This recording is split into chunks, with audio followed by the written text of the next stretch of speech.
Assalamualaikum warahmatullahi wabarakatuh. Saya Musdalifah Mustafa akan menjelaskan tentang materi bab 16, yaitu bentuk-bentuk dan solusi pada berbagai sektor bisnis. Yang pertama itu tujuan instruksional khusus.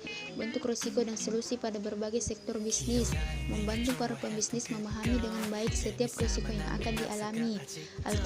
Alternatif solusi yang dapat diberikan dalam menyelesaikan berbagai bentuk risiko. Bentuk risiko serta solusinya dapat kita lihat secara terperinci sebagai berikut.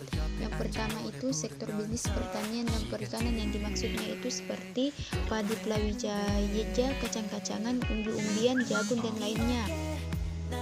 Yang kedua itu sektor bisnis peternakan seperti pemeliharaan dan pengembangbiakan unggas. Sektor bisnis makanan dan minuman, yang dimaksud itu tingginya permintaan konsumen, pendapatan masyarakat. Sektor bisnis produk kecantikan, yang dimaksud itu untuk merawat dan menjaga kecantikan. Sektor bisnis penjual kendaraan untuk jenis mobil dan sepeda motor, maksudnya itu bentuk risiko dalam jenis penjualan kendaraan mobil dan sepeda motor. Sektor bisnis penjual makanan dan minuman, contohnya itu seperti berdagang. Sektor bisnis konstruksi, yaitu risiko yang akan dialami pada sektor bisnis ini. Naik dan turunnya harga barang konstruksi memberi pengaruh pada pengerjaan proyek yang sedang berlangsung.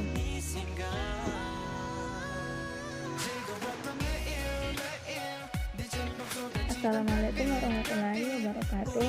Baiklah, saya atas nama Zainab akan melanjutkan penjelasan materi dari Musdalifah Mustafa.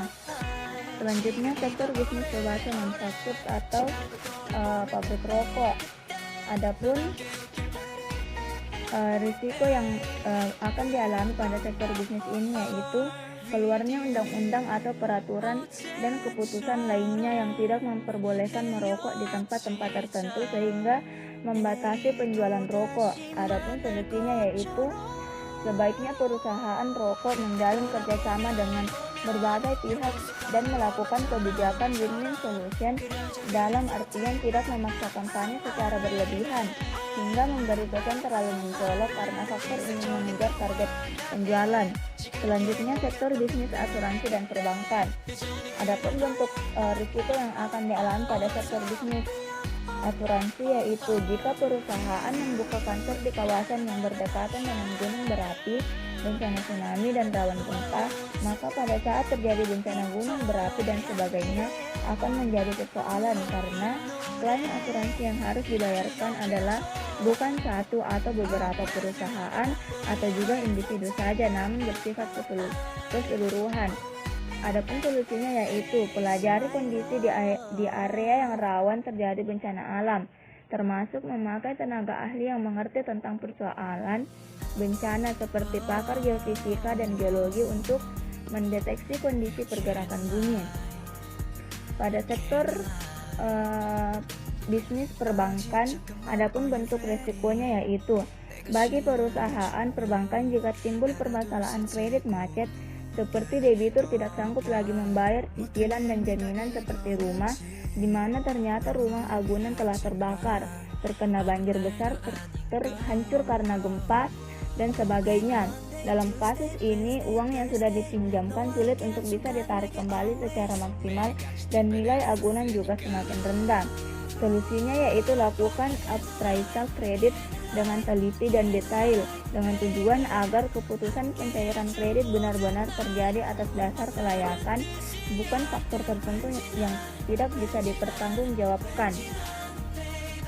Selanjutnya, sektor bisnis real estate dan properti. Adapun bentuk resikonya yaitu naik dan turunnya harga bahan material atau bahan bangunan, yang biasanya kenaikan dan penurunan itu disebabkan oleh kondisi ekonomi dalam dan luar negeri. Perusahaan yang memproduksi material memang sering mengalami fluktuatif karena berbagai komponen mesin yang mereka miliki adalah banyak yang berasal dari luar negeri. yang semuanya harus dibeli dalam mata uang asing seperti dolar, euro, yen, dan lain-lain. Sedangkan perusahaan berproduksi di dalam negeri dan menjual serta mencatat keuntungan dalam mata uang domestik atau rupiah.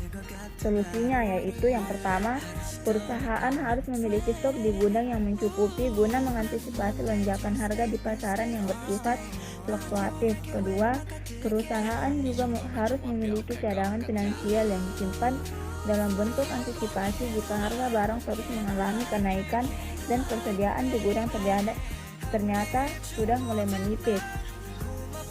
Selanjutnya, sektor bisnis perhotelan, guest house, homestay. Adapun bentuk resikonya yaitu memiliki fixed cost yang terus harus dibayar seperti listrik, telepon, PDAM, karyawan, dan perawatan hotel yang harus selalu dilakukan. Perawatan terus dilakukan dengan tujuan agar hotel selalu terlihat bersih, indah, dan cantik. Selanjutnya, sektor bisnis travel agency atau agen perjalanan. Adapun bentuk resikonya yaitu bisnis agen perjalanan ini sangat dipengaruhi oleh kondisi pada pemilik angkutan dalam menentukan tarif harga angkutan, karena mereka hanya mengambil keuntungan dari fee atau komisi dari harga yang ditawarkan tersebut. Contohnya, jika harga satu tiket pesawat adalah Rp775.000, maka pihak agen perjalanan hanya memiliki keuntungan sebesar Rp30.000 sampai dengan Rp20.000 per tiket.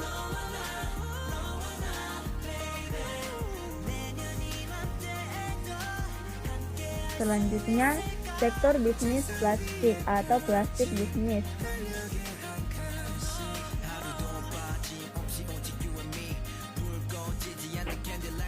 Adapun bentuk resikonya yaitu pesanan biji plastik dari mitra bisnis juga mengalami fluktuasi atau terlambat dan tidak sesuai dengan jumlah pesanan sehingga harus dipesan dalam jumlah banyak dan untuk kebutuhan produksi 6 bulan ke depan agar aktivitas produksi tidak terhenti. Otomatis perusahaan membutuhkan dana besar guna mewujudkan strategi tersebut. Selanjutnya, sektor bisnis bahan bangunan. Adapun bentuk resikonya yaitu perkembangan bisnis bahan bangunan sangat dipengaruhi oleh perkembangan dan pertumbuhan ekonomi suatu negara. Semakin berkembangnya ekonomi suatu negara, maka proyek dan pembangunan sektor real akan semakin berkembang, seperti pembangunan jalan layang, tol, rumah sakit, sekolah, dan lain sebagainya. Solusinya adalah dengan memperhatikan berbagai konsep dan kebijakan pemerintah dalam mendorong pertumbuhan ekonomi, seperti konsep pembangunan KTI atau kawasan timur Indonesia, maka secara otomatis pembangunan berbagai sektor real di kawasan Indonesia Timur lebih diprioritaskan dibanding kawasan lainnya. Selanjutnya, sektor bisnis alat kedokteran dan rumah sakit. Adapun bentuk risikonya yaitu misalnya alat-alat kedokteran untuk mendukung tersediaannya fasilitas yang maksimal, dan kebanyakan alat-alat kedokteran modern tersebut adalah saat ini masih banyak yang berasal dari luar negeri. Artinya alat kedokteran tersebut harus dibeli dengan mata uang asing, sementara rumah sakit beroperasi di dalam negeri atau menerima pendapatan dalam mata uang domestik atau rupiah. Adapun solusinya yaitu 1. Perusahaan harus membuat perencanaan yang baik, yaitu menyangkut dengan beberapa kebutuhan alat kedokteran baru yang harus dimiliki dan dari sumber mana alokasi dana dapat diperbolehkan, apakah pinjaman atau model tersebut. Kedua, membuat anggaran atau budget sesuai dengan rencana atau estimasi pemasukan dan pengeluaran. Selanjutnya, sektor bisnis elektronik. Adapun bentuk resikonya yaitu naik dan turunnya harga barang elektronik sangat dipengaruhi oleh kondisi di pasar internasional, karena beberapa komponen barang elektronik masih bersifat impor, seperti handphone dan lain-lainnya. Selanjutnya, sektor bisnis telekomunikasi. Adapun bentuk resikonya yaitu bisnis telekomunikasi saat ini menjadi salah satu bisnis yang menguntungkan sehingga menyebabkan banyak investor yang tertarik untuk terlibat di bisnis bidang telekomunikasi, maka artinya persaingan semakin tinggi. Terakhir, sektor bisnis retail, supermarket, serba minimarket. Adapun bentuk resikonya yaitu bisnis retail merupakan jenis bisnis di mana produk yang ditawarkan adalah dipakai hingga oleh konsumen akhir, seperti bisnis menjual sembako, para pedagang sayur, bisnis rumah makan, dan lain sebagainya, atau kebanyakan barang yang dijual adalah bersifat consumer goods untuk jenis produk tertentu memiliki tingkat kadaluarsa yang lebih singkat. Solusi yang dapat diberikan adalah perusahaan harus mengantisipasinya, seperti meletakkan barang berdasarkan tanggal sebelum kadaluarsa di depan dan yang masih jauh dari kadaluarsa di belakang pajangan. Dengan begitu, diharapkan konsumen akan memilih barang yang di depan terlebih dahulu dan juga mempersilahkan konsumen menukar barang yang memiliki atau sudah masuk kadaluarsa untuk menukar dengan barang yang baru sebagai bentuk pelayanan purna jual. Sekian dan terima kasih. Assalamualaikum warahmatullahi wabarakatuh.